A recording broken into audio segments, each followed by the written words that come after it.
2025 at 7 p.m. This meeting is being held on Treaty 6 territory and the homeland of the Métis.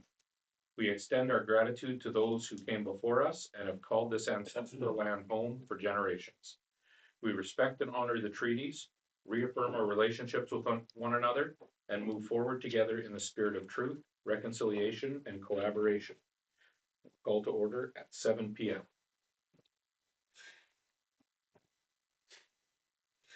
That the agenda for the December 8th, 2025 meeting be approved as amended or presented and attached to form part of the said minutes. Councillor Fast. Does administration have anything to add? No, we don't. Does council have anything? All right, so as presented, all those in favor? That's carried. Declaration of conflict of interest. Jeff. 10.1.2 Enterprise Center. Okay. My employee rents over there. Okay. Employer. That's it. I've got conflict at 14.3. My business is within the building. They're being questioned. So, are there any other conflicts? Okay, if you find we missed one, just let us know when we get to it. That the minutes of the November 24th, 2025 regular meeting of council be approved as presented. Councillor Newdorf. Everybody's had a chance to review the minutes. Any errors or issues, omissions? Okay, all those in favor? And that's carried.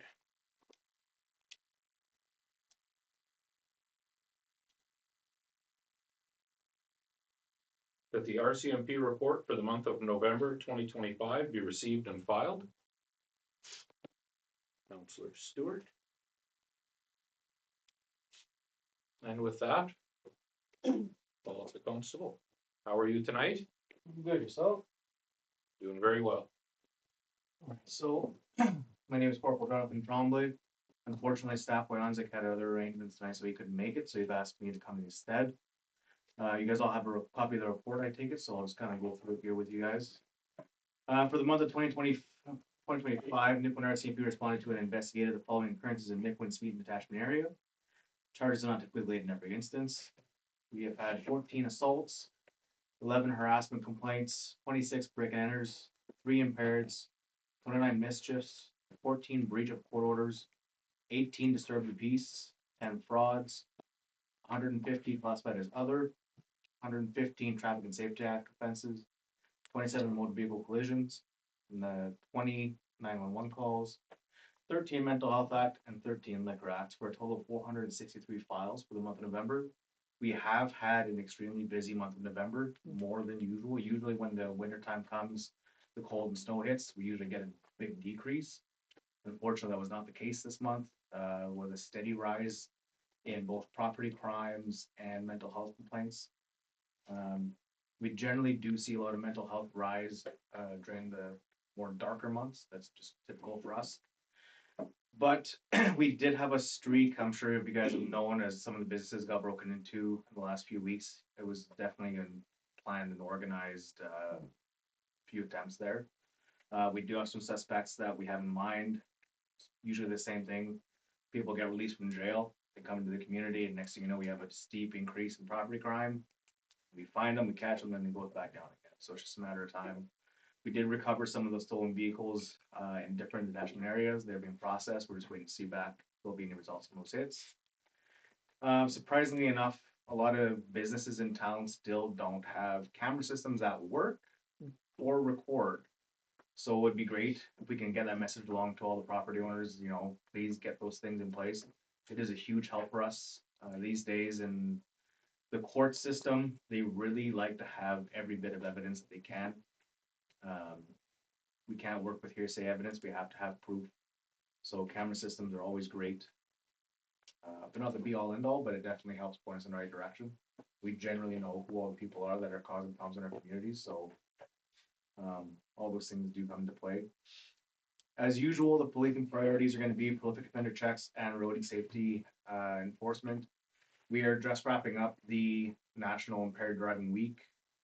So we've had a lot more, driving enforcement. It's also this time of year where we get those big first snowfalls, big freezes, so a lot of proactive traffic enforcement for that to keep people slowing down, because we do get a lot of accidents this time of year. Other than that, that's all I really have to say about that. We do have, obviously, as usual, some shortages in our office. I think we have 4 or 5 members down right now. We do I have a new member that's training with us, started today, his first day was today. And hopefully we'll get some more people coming in here shortly. We're just working on staffing and transfers and whatnot, so it's a work in progress, but we're all pitching in and doing what we can. Any questions about any of this? I was noticing the motor vehicle collisions as at 27, is that a normal amount or? For this time of year, we've actually had a significant amount of deer and elk and moose collisions on the highway heading towards PA, and also on the 106 heading north. I think it was one night we had 3 within like 20 Okay. minutes. Like it's just been, it's a lot, right? That It's- probably answers my next question, because I was wondering if there was a common theme, like it was stop signs or tired, but I never No, thought of it's- this, yeah.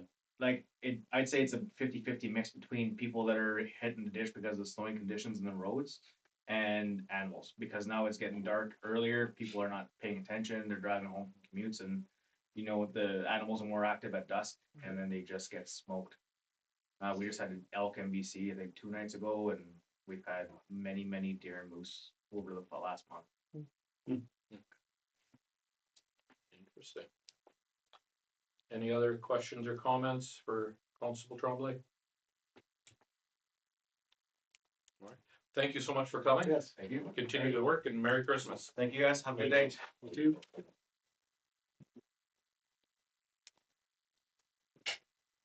All right, do we have just any other questions amongst ourselves at all? Okay. All those in favor? That's carried.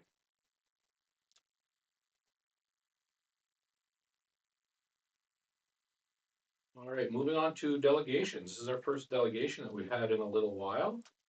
And we have April Demons from Handiworks And Glenda Fairby. and Glenda Fairburn. Yeah. Thank you so much. Want to sit? Yeah, yeah, Whatever you like. I didn't finish enough of these off, but I think there's plus a couple people. So we were just kind of sitting around, it was a few weeks ago, in my office talking, and we started talking about the homeless situation in town, and the reason it came up was a lady had come to the door. We just started locking our blue bin at the back because we've had quite a bit of traffic in the blue bin where we keep our shredding, and it's confidential, so we started locking it, and we had a lady come in, and she said that she had put her stuff in there on her way by just to store it for a minute, and then in the morning when she came back, it was locked. But when we opened it up to give her stuff, it looked like she'd been sleeping in there. And so it's already cold, and that just was kind of heartbreaking. And like every morning, like we're on Railway Ave, so I get there usually by 7:30. There's always traffic down that road. So, I mean, we see the problem. And we were just kind of talking like, what can we do or whatever. And Sid Stasiak, he's our maintenance man. He said, we should propose to the town that we could build tiny houses or shelters. So we kind of laughed or whatever. And then we were like, Glenda's like, I'm on board with that. So we came up with this proposal. So basically, every year, I don't know, every year we do a fundraiser where we sell tickets on an ice shack that we build in our workshop. So essentially, these little tiny shelters would be 8 by 8, almost like the ones we're already building for ice shacks. They'd be insulated, fully insulated. There'd be space for 2 beds, one on either side. As far as heating, that is not really something we've worked out. We could either make them so that they're wired to be plugged in, or maybe wired so that you could have a solar panel on the top. We are not proposing that we would maintain them or look after them in any way, just that we would build them. we wouldn't, be making any money. Usually the ice shacks cost us about $2,500 to $3,000 to build one. That's all that we would want. We thought 3,000 per unit.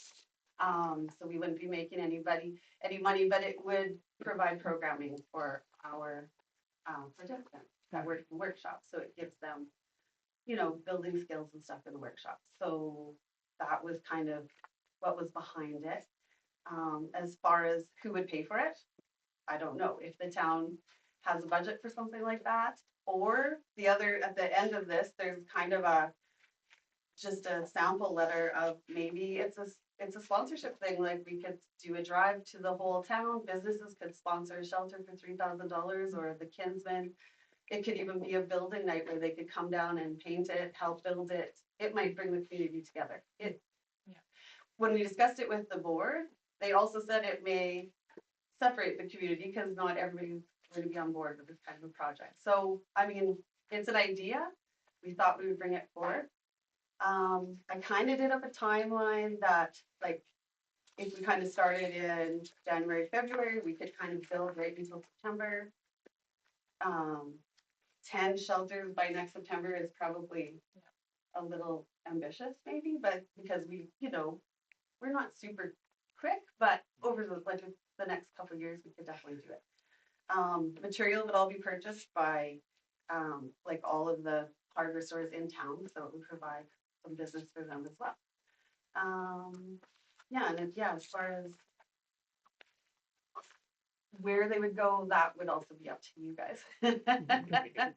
Yeah, so I don't know if they would need, if it was gonna be a power site, somewhere that there was power. We thought about where the old trailer court used. There would already be power, I would assume, or something there. Yeah, so that was we just thought maybe it's a way for Handyworks to give back, help with this problem, provides programming for us, and might be a way to bring the community together to work on this problem if people wanted to sponsor a house. And then to take it a step further, we were just talking about this today. I was watching a show, like it was just a news story about a place in Toronto, and they're building these tiny homes, and they are on wheels, and they own them, these people. So to take it a step further, maybe that is the next step. Maybe somebody could work off the $3,000 in the town. I don't know, to buy the house themselves, and if it was on wheels, they could own it and have a space for themselves that they could lock and feel safe. Yeah, so that was. No, like I don't think that the idea that if we build it, more people will come and be homeless in Nipawin. Like they're here and they're part of our community and they're people, so let's help them. Like, they all have a story, and it's not just that they're all addicted to whatever. But I mean, it's like the program in Prince Albert, like Homeward Bound. They have to start somewhere, and they accept them for where they are. And if they're addicted, like maybe then they'll have the safety and the want to be able to get better. So.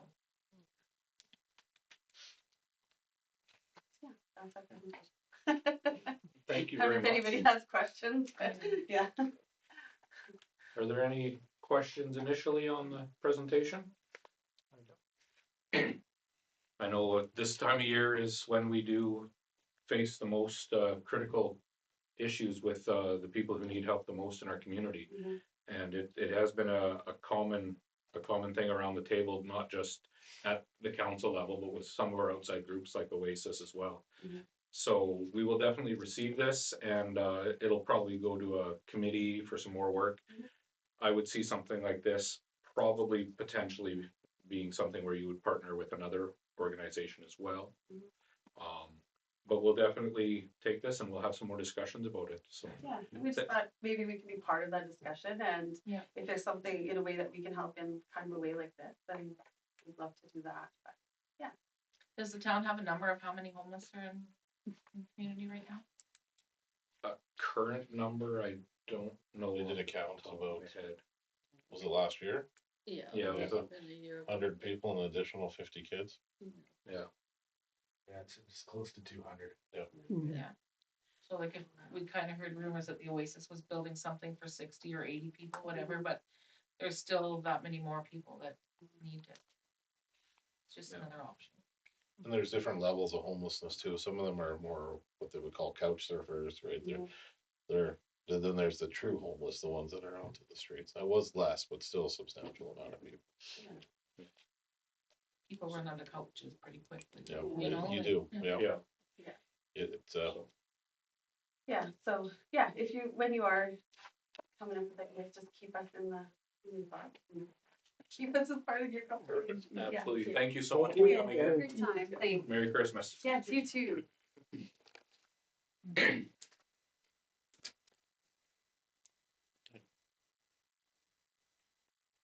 All right, that the financial reports for December 8th, 2025 be approved as presented. Councillor Stewart. And is there anything special in the report that stands out? No, there's no. Just a little bigger because it's for the whole month. Yeah, or just bigger expenses. I think we actually have our fleet in there for insurance for our vehicles. So that takes up a pretty big chunk of change at about $42,000. So Yep. All right, any questions or comments on the report? Okay, all those in favor? That's carried.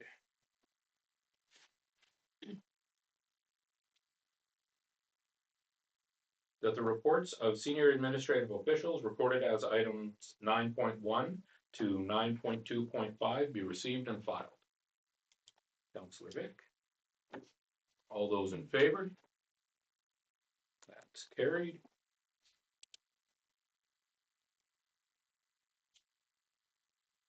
That the department monthly reports be received and filed. Councillor Blair. And we'll go through our first report, which is operations and engineering, and Jamie. Yes, I don't really have anything else to add to it. It's just Okay. the end of the year. It's coming to close. This year anyway. Okay, thank you, Jamie. Do we have any questions or comments for Jamie today? You're all ready for all the snow removal? That's right. Right It's on. that time. All right, thanks a lot, Jamie. No problem. Next is Protective Services Monthly Report, and Paul. I guess just to highlight the fact that I know since our last meeting and the Oasis was here, the encampment that we had kind of allowed them to have beside them has been shut down because of the activity, unfortunately. As a result, since then, we have seen an uptick in encampments and movement around town. We haven't seen much in the way of break-ins into some of the abandoned houses. I'm hoping it remains that way. So we're also kind of wondering where everybody has gone. It seems odd that a lot of these people have been displaced. We're not too sure where they've all wandered off to. So. But other than that, for protective services, that's really all. Yeah. Thank you, Paul. Do we have any questions or comments on this report? Okay, moving on to the Fire Department Monthly Report, and back to you, Paul. Yeah. I guess the big thing was we had a very busy Grey Cup Sunday. I think I went from dawn till dusk, 4 calls, including a rekindle of a house fire, the subsequent investigation, Kern versus Deer, as per Corporal Trombley was talking about, and then a nuisance fire to end the night off. I can say when you see the number of MVCs there, I always kind of, well, we didn't go to all that many MVCs, but I always forget that they also include Smeaton, so a lot of that stuff is not in our fire response area, so we don't get all of those calls. So I was a little perplexed to where those numbers come from sometimes, but oh yeah, they've got a much bigger area than we've got. So, but other than that, no, there's not much else. All right, thank you, Paul. Are there any questions or comments on his report? I think the only thing I saw that I was kind of surprised with, like comparing us to Melfort, we have double the amount of calls that Melfort has. For a community just slightly larger than us. So hopefully we'll see a return to some lower numbers in the More coming year. balancey, yeah. Yeah.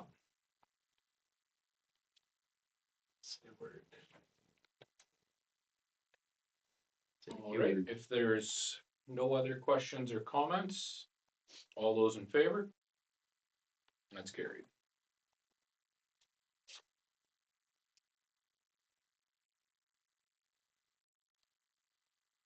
That council hereby approves Yankee LLP as the town of Nipawin auditor for the 2025 fiscal year.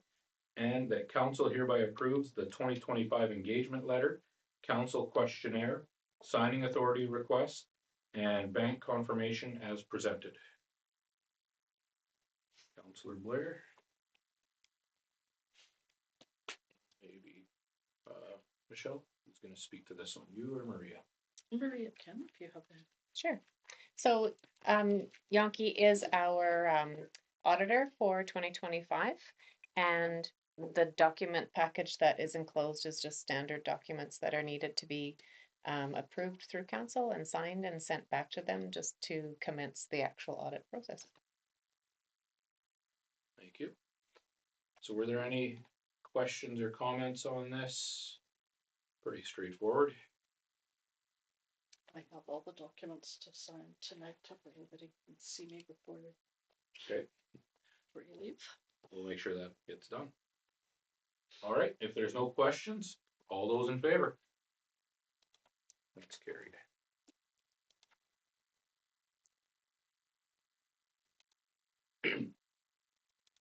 That council hereby approves payment of all accounts to December 31st, 2025. Councillor Stewart. This is obviously without us having our second council meeting this month, just make sure all the bills get paid. So, all those in favor? That's carried.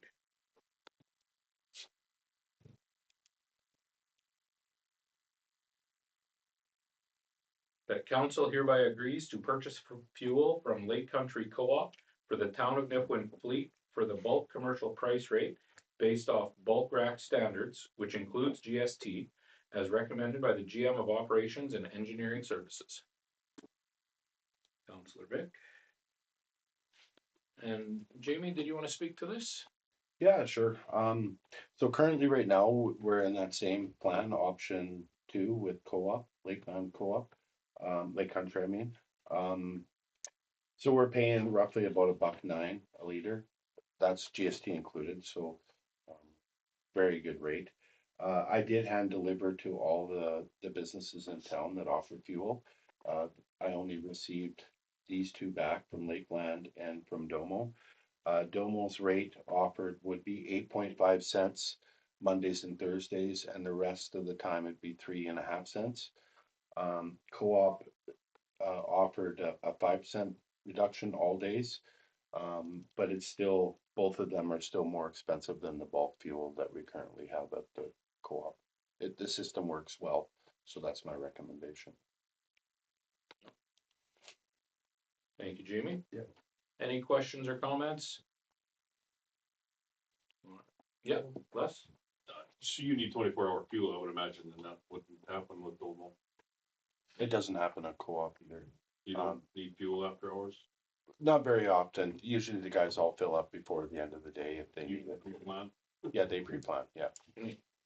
But yeah, the system seems to be working. Our fuel prices have come down in the previous year, so yeah, we'll see how it's looking by the end of the year, but yeah, working good.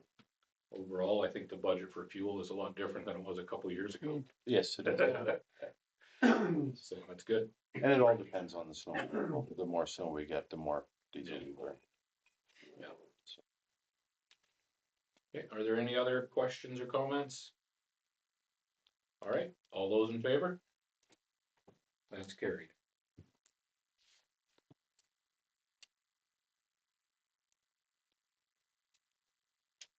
That council hereby approves the proposed leisure services fee schedule for the years 2026 through 2031 as recommended by the GM of Leisure Services. Councillor Vic. And Chelsea. Thank you. So you'll see the proposed fee structure attached. This would be for all of our facilities in town. We are proposing bringing all of them at one time to council. In the past, they've kind of been all separated and they're brought at different times, and that adds some confusion and just not a standard process that is easy for everybody to understand. So this way it's more unified. We do want to look at having them approved to 2031. If there's any major reason to look at amending them, we would at the time that they need to be amended, but we find that we've proposed a structure that increases nicely throughout the years and shouldn't cause us any problems, unless something needs to change drastically. If we need to look at adding a different type of fee, we can do that at that time, but that would be at that time. So that's about all I have. I guess if there's any questions. You will see on the fee schedule that we've added a rate for the columbarium that we're getting in the spring. So that's already complete at the time that we install it. Other than that, I think that's all I really need to add. Thank you, Chelsea. Any questions? I know there's a lot of numbers to look at on there. Okay, if there's no questions, all those in favor? That's carried.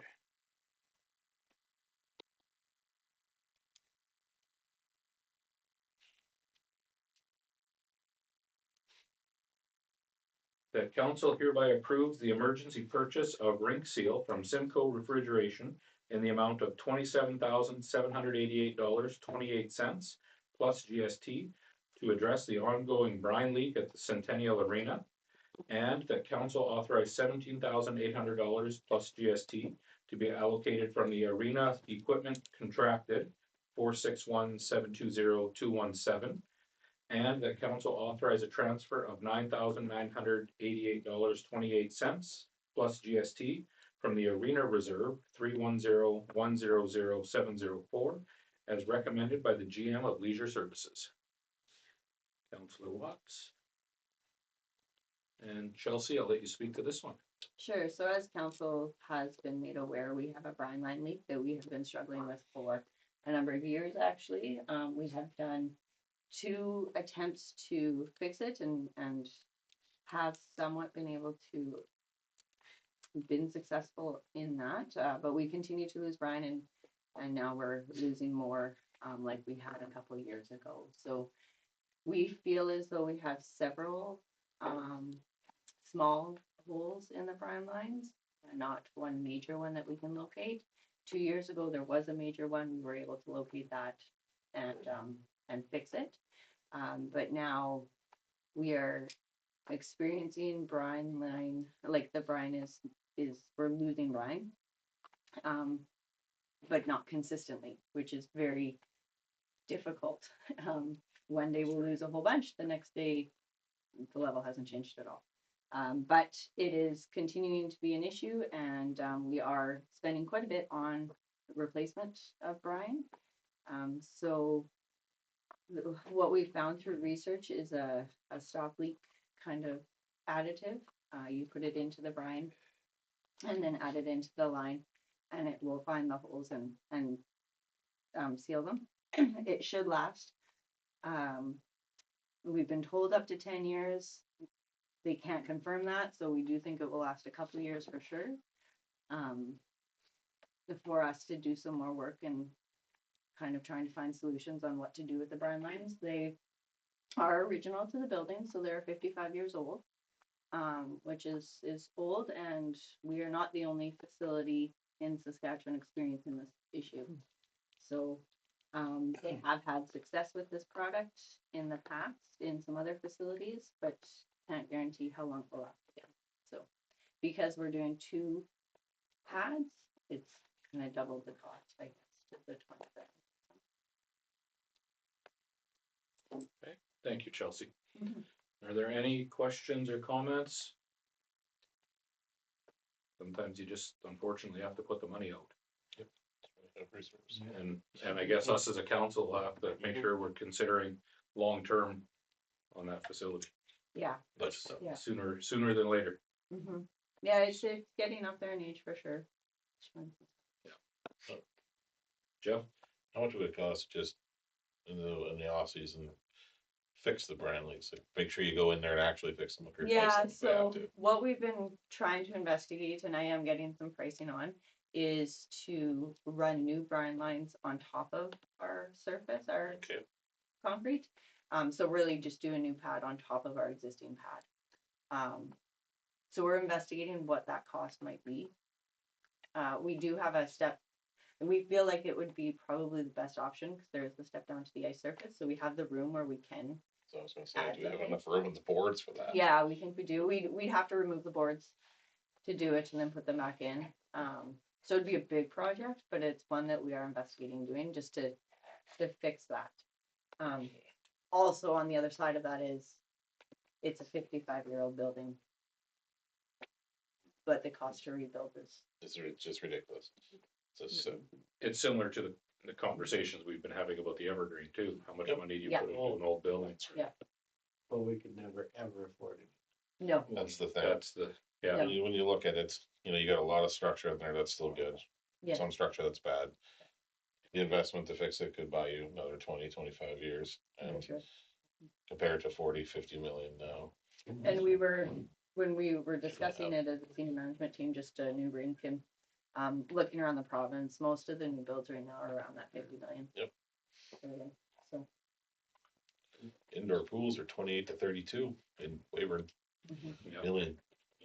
So, Yeah. so I will be able to come back to you with, what that might look like if we look at replacing the brine lines. Les, you had a question? So did Semco commit to the lifespan of this repair? In writing, they just said No. it should last?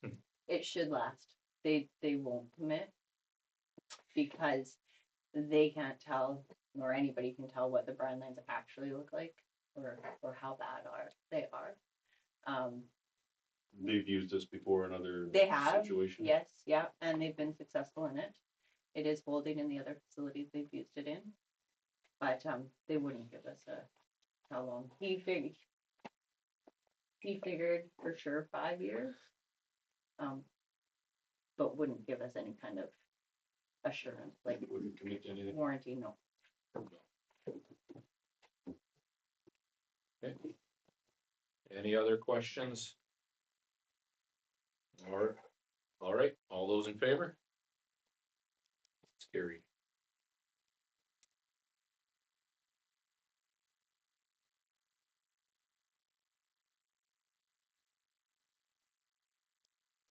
The reports of standing and special committees recorded as items 10.1 to 10.1.4 be received and filed. Councillor Blair. All those in favor? That's carried.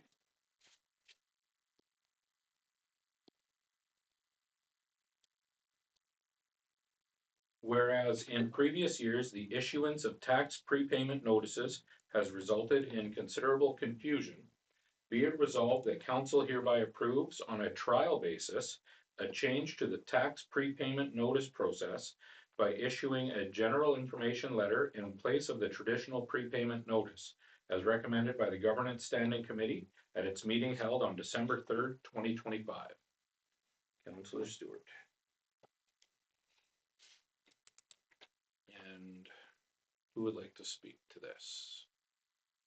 Maria? Sure, I can.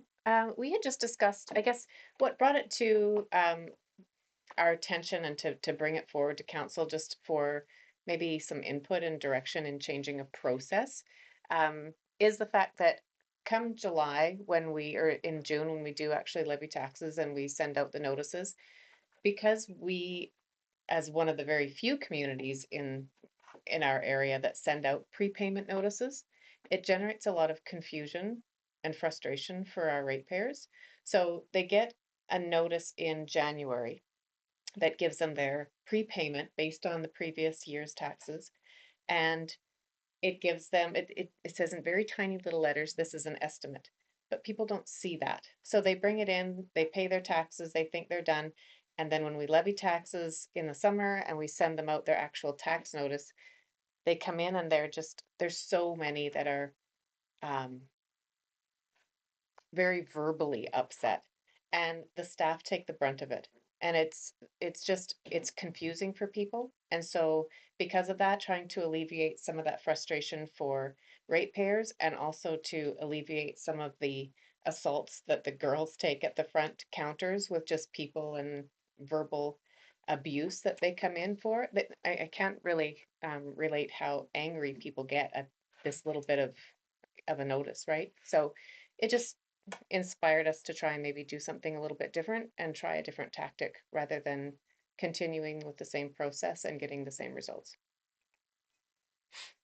Thank you, Maria. Mhm. Are there any questions from council on this? I know we talked about it quite a bit in committee. All right, if there's no questions, all those in favor? That's carried.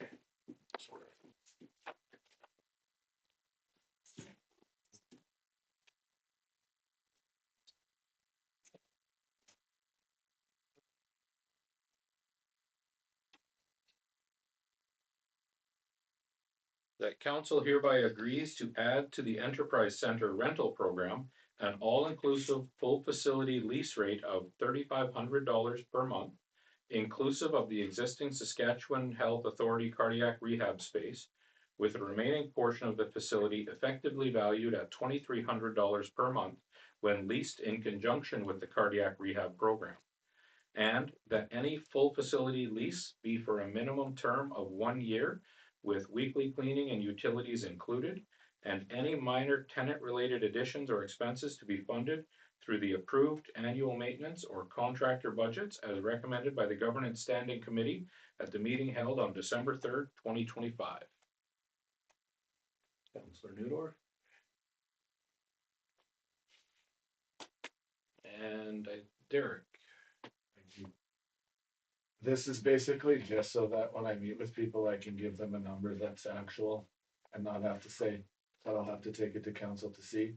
So you can, it's more of a negotiating thing. It's all based on the value of square footage, same as the previous one was when we did it for the cardiac rehab program.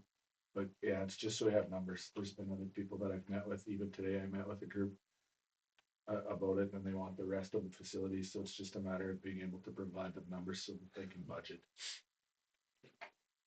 Thank you, Derek. Are there any questions or comments on this? Okay, all those in favor? And that's carried. Somebody wanted to go let Jeff back in?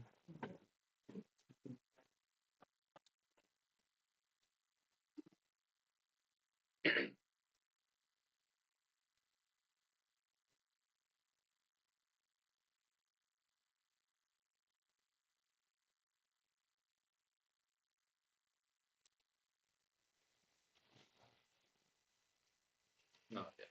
10.1.3, we don't have a resolution for it, but I'll just make sure it's been brought to attention. The 2025 Population and Land Review Information Report. If everybody's had a chance to look that over, were there any questions or comments on that?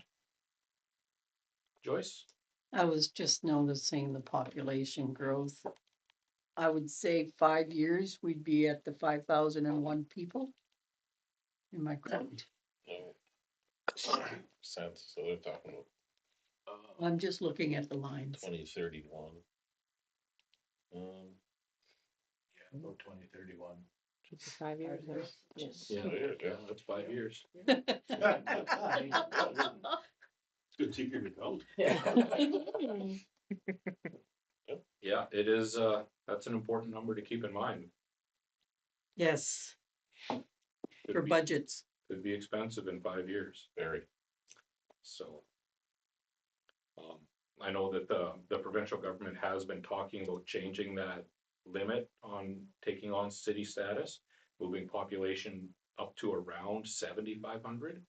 Because they are finding that the transition on a community of only 5,000 is Yeah. substantial now. Yeah, and it's not just whether it's a city or not, it's the policing costs, because that's not contingent whether you're a city or a town, it's population. Yeah. So that's the number I'm concerned about. Yeah. Yeah. So. But, They don't get really anything more for it either. No, Nothing base that, I'm not sure. you know, I think this report does a really good job at identifying all the lands that we have, you know, within the town and what we have available, and it, you know, fits in with our strategic planning and everything that we're looking at doing, so. It was a very good report put together by Jeff. But 2031 feels further than 5 years away. For some reason, in my brain. we're already into 2026. No. Yes. All right, so we'll move on. That council hereby approves the 10-year machinery policy as recommended by the Governance Standing Committee at the meeting held on December 3rd, 2025. Councillor Stewart.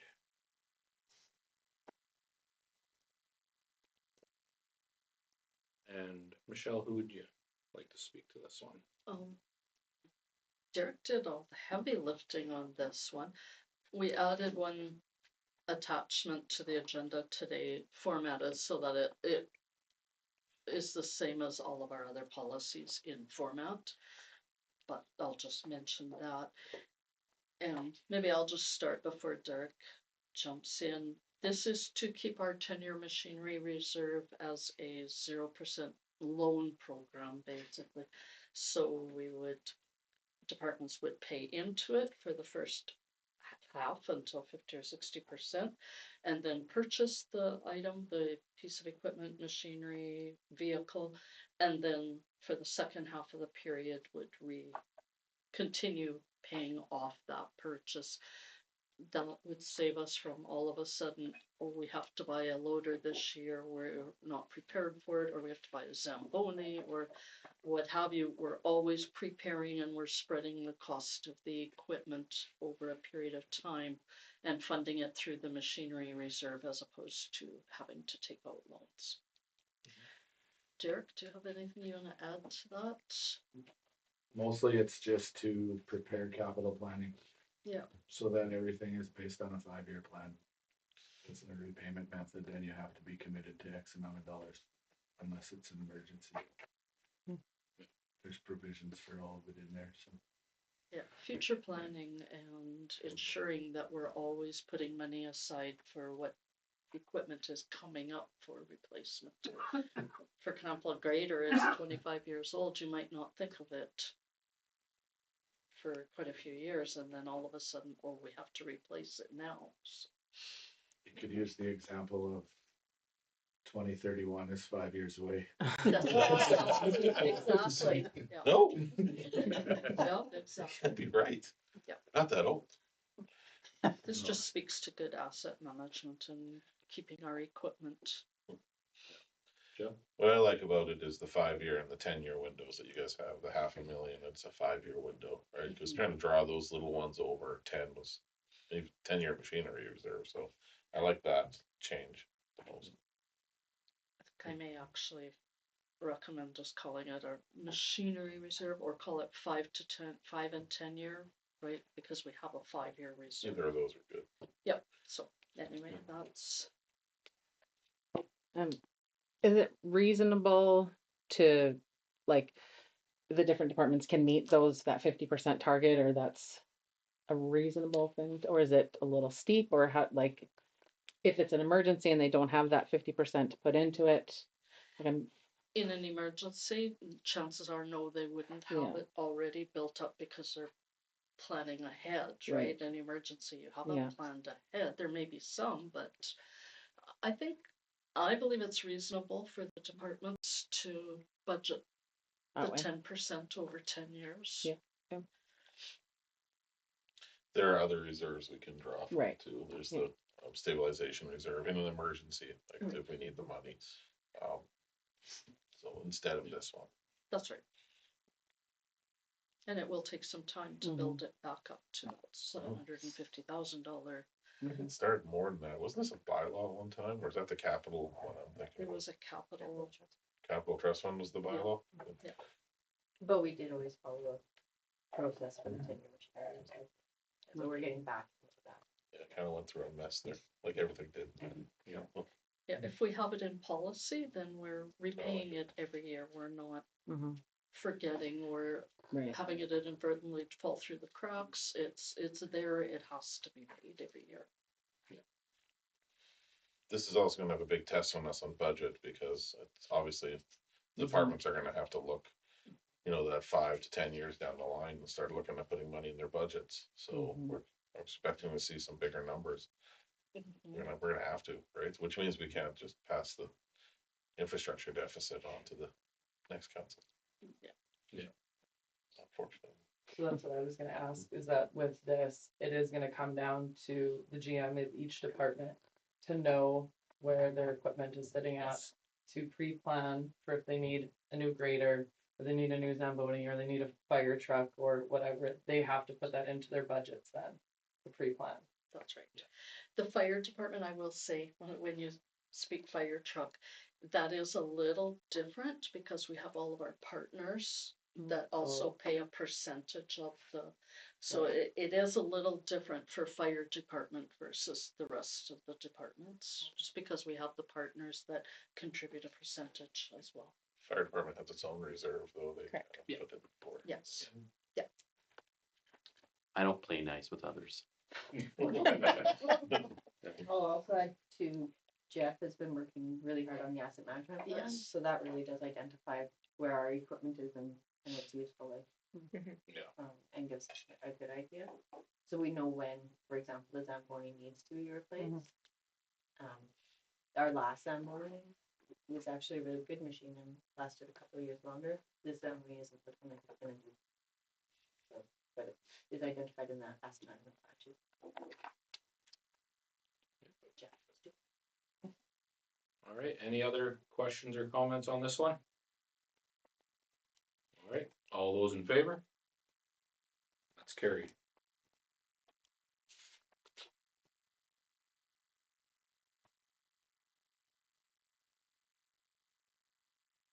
That the regular meeting of council recess to a public hearing to hear submissions in support of or in opposition to bylaw number 1208/25 zoning and bylaw amendment. Councilor Blair. All those in favor? That's carried.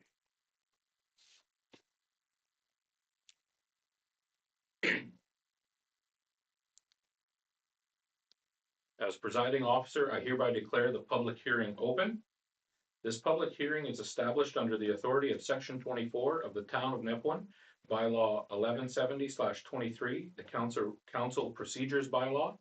The purpose of this public hearing, is to hear submissions in support of or in opposition to bylaw number 1208/25, a bylaw to authorize an amendment to bylaw number 763/2000, cited as the zoning bylaw. I would ask the chief administrative officer to introduce the matter under consideration. And I will let Jeff introduce that. Certainly. So this bylaw is proposed to amend the uses that would be required to be set back from a cannabis retail store. So it would take away the need for a community center or a commercial recreation use to have to be at least 50 meters away from a cannabis retail store. And vice versa, so a cannabis retail store can locate 50 meters within those uses. That's all that's on the proposed bylaw, is just to remove those two uses from the zoning bylaw. Council would still have the ability, because it's a discretionary use process, that if there was any facility that council felt was not a good fit with the cannabis retail store, that can be considered when council looks at that individual discretionary use application. So this would be opening up the potential locations for a cannabis retail store. Thank you very much. Council can request any further information from administration. Is there anything else council would like? Okay. I would ask if there's anyone who wishes to speak in favor of this matter. A second time, I'll ask if there's anyone who wishes to speak in favor of the matter. A third and final time, is there anyone who wishes to speak in favor of this matter? I would ask if there's anyone who wishes to speak against this matter. A second time, I'll ask if there is anyone who wishes to speak against this matter. A third and final time, I ask if there is anyone who wishes to speak against the matter. I now declare the public hearing closed at 7:50 p.m.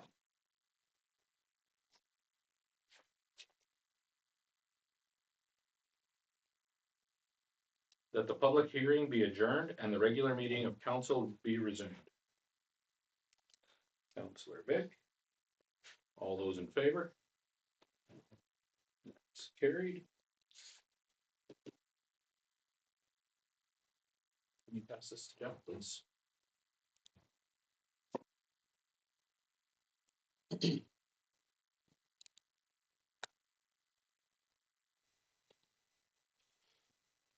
Okay. I'm looking for someone to move that council agree to consider discretionary use application 25-34 for cannabis retail store contingent upon final approval of bylaw number 1208/25 and that administration be authorized to conduct public advertisement, including mailing letters within a 75-meter radius and 1 week newspaper advertisement in the rural routes, and that a public hearing shall take place January 12th, 2025 to hear representation for or against the development, and that bylaw number 1208/25 not be approved. This discretionary use application shall not be considered. So if it's not approved, it won't be considered.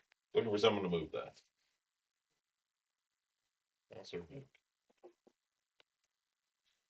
Floor's open. That would be Jeff.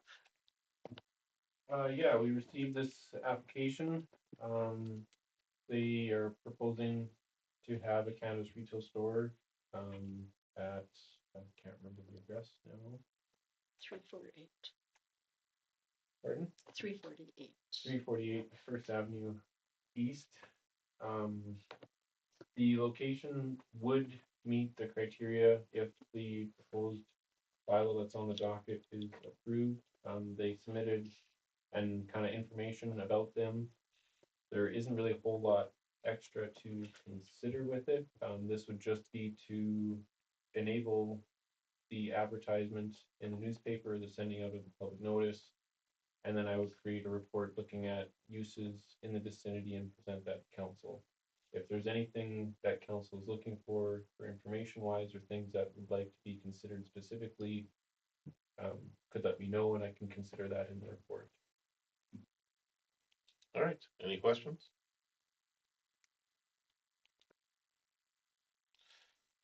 Request a recorded vote. I was gonna say, you want to record a vote?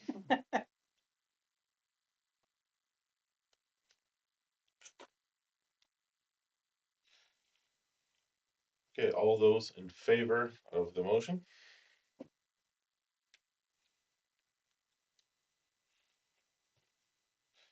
And against? So, favor.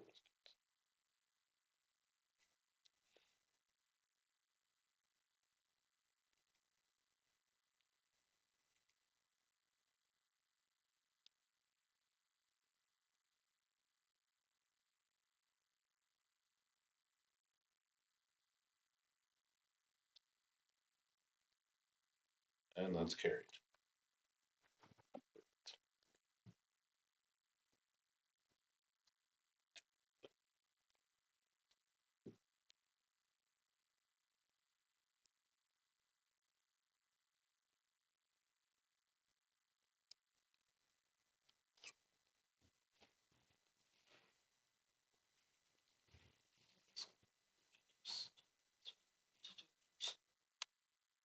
Sorry? This bylaw was introduced and given first reading on the 27th. So we don't have to, we just have to do something.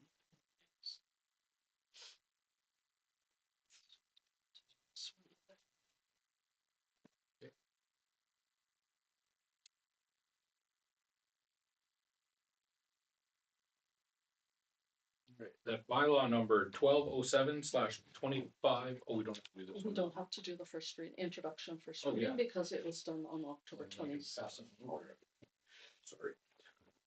That bylaw number 1207/25 being a bylaw to establish purchaser procedures, incentive integration, servicing agreement conditions, and phasing/timelines for Riverbank and Creekside development be read a second time. Councillor Stewart.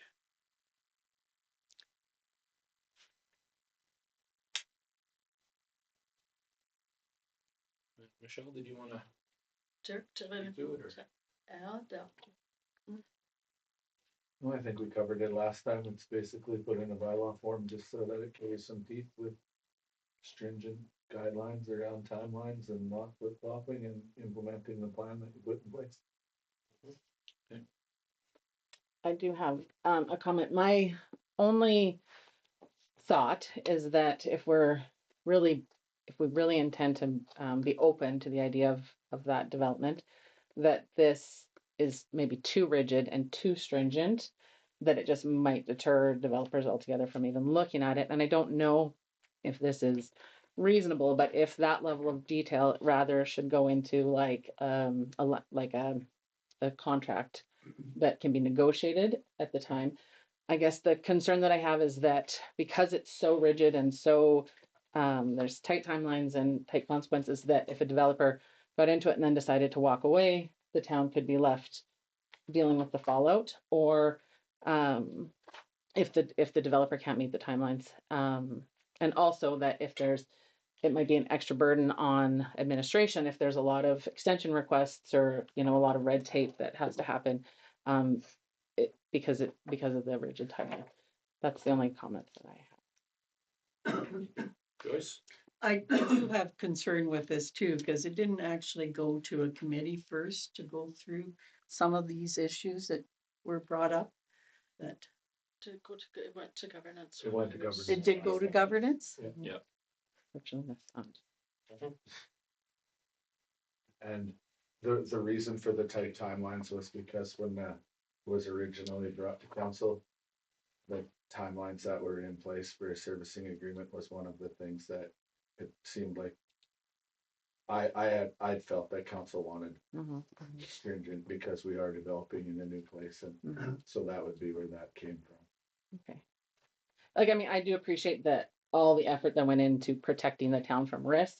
I just look at it and see that if it's something that we want to see developed, I'm not sure that this bylaw is going to say we're open for business. We want to develop this area, like come and give us your best proposal. That people would just be like, you know what, it's too much a headache, too much red tape. I'm not interested.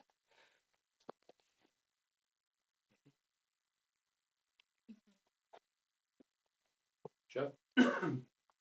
I like the way that's written because we do need that. This is really raw land, right? And very raw, and like what the stormwater can do in there, what everything else can do in there. I think that we need to be prepared that if there is someone interested in this, that we have some say in how and when and at what timeline it gets developed at. So yes, I do agree there is a lot in here, but that's because we don't even know much about this land. Let's be honest, other than it's there.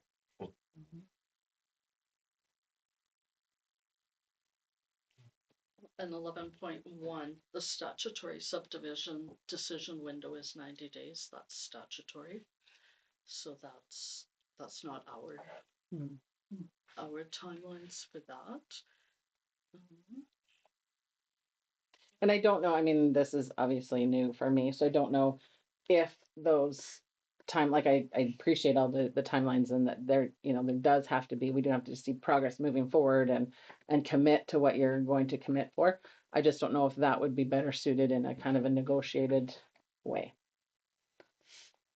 Rather than just, this is our bylaw, this is what you have to meet.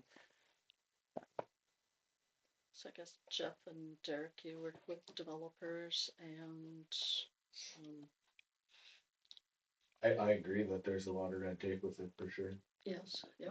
I was trying to write it within make it so that it was a saleable property and was the most important piece that I had.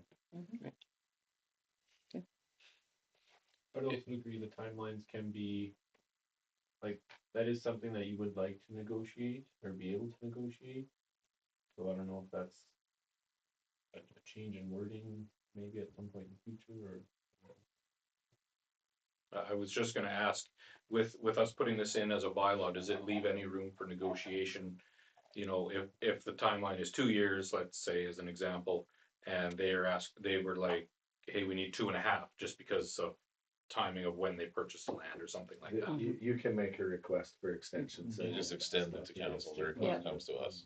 So, So not- I know on the initial reading, if a developer looks at it at the beginning without coming to us with something ahead of time, they may not necessarily catch that portion of it, but if they see it and know that there's an opportunity to extend, hopefully it helps. I think if they are interested in the land and they see the bylaw, they've already got things established in their mind, what they have to do. lays it out. And chances are there's gonna be negotiations in. Yeah, well, as long as there's room for that here, then, Well, yes, we just said that. Yeah. Yeah, exactly. However, that's that's their template to go off of. Now they've got that in their head where we have to do certain things in order for us to get it going. Now, we do need protection on that too. So. And if we do find that the timelines are not, that they don't work, we can always bring an amendment to council. Right, this starting point. Yeah. Perfect. I would think that if there's an extension on the timeline, that person's already. Working. Absolutely, he's already committed, he or she, whatever corporation, they're committed already. So if they need a little additional time, I'm sure that we'd be able to do that for Right. them to finish. Yeah. Are there other questions or comments or thoughts? Really protects us from land banking. Well, that's a big deal. Yeah.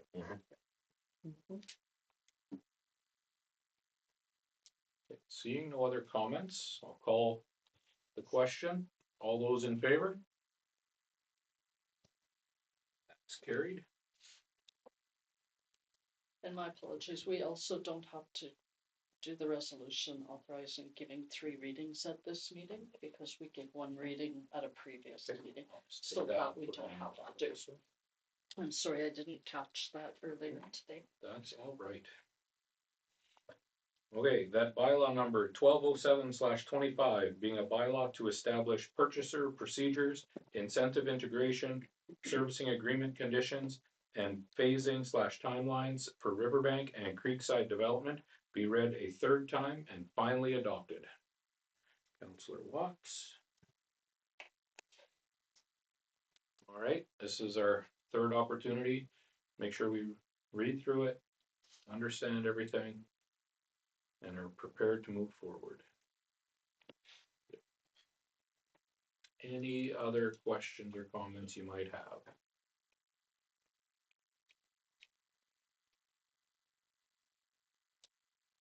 All right, if there's no other questions, comments, all those in favor?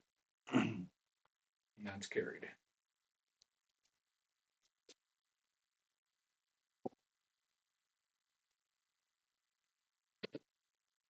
That bylaw number 1208/25 being a bylaw to authorize an amendment to bylaw number 763/2000, the zoning bylaw, be read a 2nd time. Councillor Vic. Michelle? Or Jeff, just give a quick update. It was already introduced at the previous meeting. Yeah, I don't have too much extra to add from what was the public hearing portion. If there's any questions or anything, happy to answer. Okay. Any questions or comments from council on this amendment?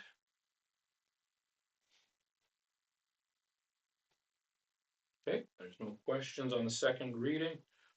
All those in favor? And opposed?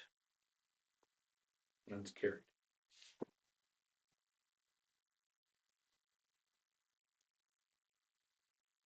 that bylaw number 1208/25, being a bylaw to authorize an amendment to bylaw number 763/2000, the zoning bylaw, be read a third time and finally adopted.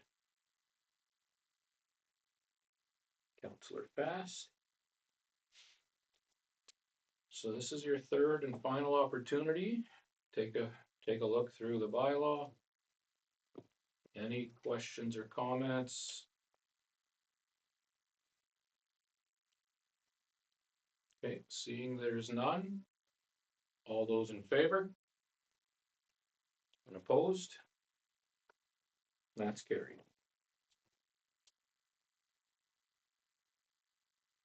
Sorry, did you have your hand up or? Nope. Sorry, just caught it out of the corner of my eye. All right. So moving on to the round table. And we'll start with Jeff today. Well, we had the governance standing committee where you could see lots of the things that were on there. The prepayment notices, the enterprise center, which I declared conflict for, the land review and the 10-year machinery reserve. I'm looking forward to seeing how that reserve policy is going to affect the budget. That's going to be quite interesting. So I'm looking for that 3, 5, 10, and 10-year picture on machinery is impressive. 10 years, I don't know what I'm going to need. So, other than that, we have had some meetings in regards to the CAO as well. So. Thank you, Jeff. And Joyce? I guess, yes, last week we had some meetings on, hiring the CEO. And then today I attended the meeting with the Minister of Health Committee. And I found it very interesting in regards to supplying facilities or possibly for the Nipawin area for addiction treatment. Thank you, Joyce. Lisa? Nothing really noteworthy from me. I'm excited to get the strat plan across the finish line. Looking forward to budgeting. But yeah, no, nothing noteworthy. Thank you, Lisa. Kylie? Last week I was also at the governance meeting, in the afternoon, and then in the evening I had the library meeting. And then we set up the lights at the regional for the clinic, with creative lights there, which I had to send Trevor to go get all the blow ups that kept flying around in the wind. I went and watched the Shrek musical, on the weekend because my daughter was in it. It was really good. And then we had our staff Christmas party on the weekend. It was a busy week. Yeah. Thank you, Kylie. Les? As well, attended the ministers' meeting this morning. It was a good staff, I guess. It wasn't him, but it was a staff. And learned more about the addictions program that the government has initiated, and they're looking to finance. It's kind of interesting. Yeah, it's been a busy week at work with packages and Christmas coming. And we were out and set up with Christmas lights as well. And that, I'm understanding it was a good show, like lots of the attendees last night. But other than that, it's just been chugging along and getting ready for Santa Claus. Thank you, Les. Stacy? Well, we had the park board meeting and Derek had told us he was retiring. So currently we're looking for another golf pro. Yeah. Yeah, so, well, that's one of the things, and short of that, it's probably about it, so. Thank you. All right, well, myself, on November 28th, I actually took another MLDP course on strategic communications. So a couple of highlights out of there.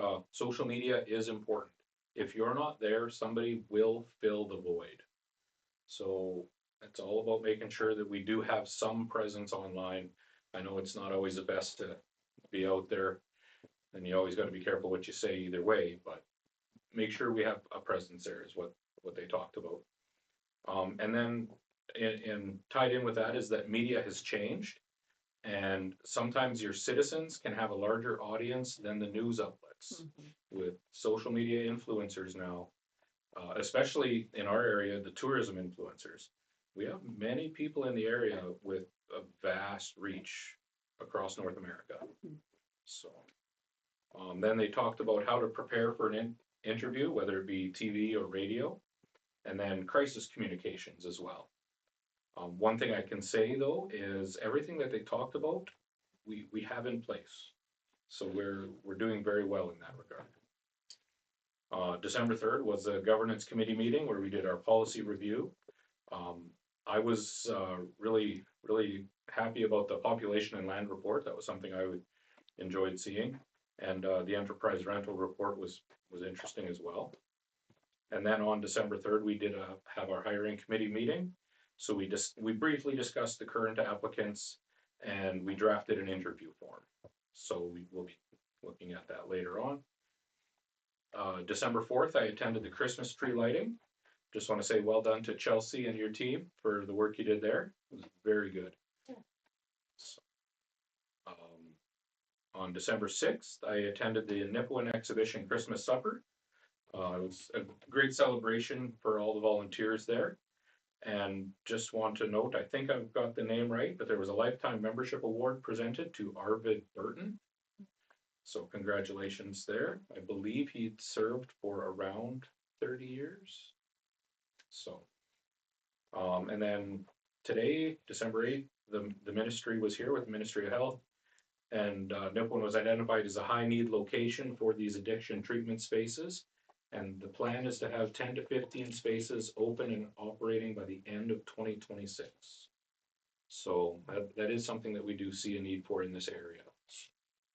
Also today, we did have some strategic planning. And then I've just got a couple of special notes. Congratulations to Paul and his crew. I'm sure a few of you guys saw this on social media. Paul and many others across the province received the Premier's Commendation for all their hard work during the 2025 wildfire season. So congratulations, Paul, and to your team. Definitely my team.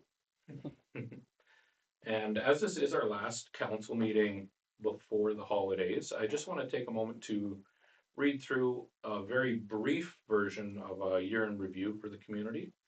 2025 was a landmark year for Nipawin as we celebrated our 100th anniversary. It was a year built around our community, connection, and pride. Homecoming weekend brought generations together, and our fireworks display lit the sky in honor of our past, present, and future. The classic car show, the parade of the century, and our downtown street fair showcased the creativity and spirit that define our town. A memorable highlight was the opening of our town time capsule, reminding us of our shared history and the legacy we continue to build. Alongside these celebrations, we made strong progress in core operations with major infrastructure achievements, including the completion of our Evergreen Water and Sewer Loop, upgrading the landfill with new operations shop, purchasing a new front-end loader, and rehabilitating the airport runway and the taxiway. We also expanded our office hours to improve service and updated bylaws to strengthen neighborhood safety and support responsible pet ownership. Leisure services saw enhancements from the new multi-sport court and upgrades at the arena complex, continued success at the pool at Central Park, and the cemetery monument restoration, and our strong tourism season driven by our walleye tournaments. Nipawin's centennial year strengthened our roots and set the stage for a bright future. Thank you to council, staff, volunteers, and residents for making 2025 unforgettable. I look forward to all we will achieve together in 2026. Merry Christmas.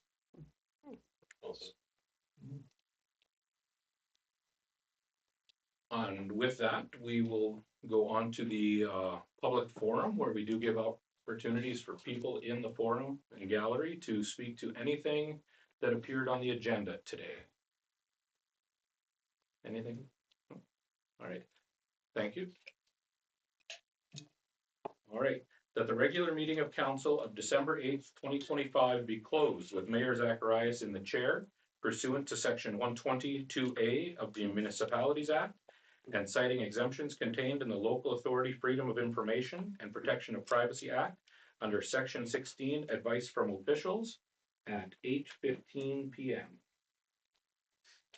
Councillor Bass. All those in favor? That's carried.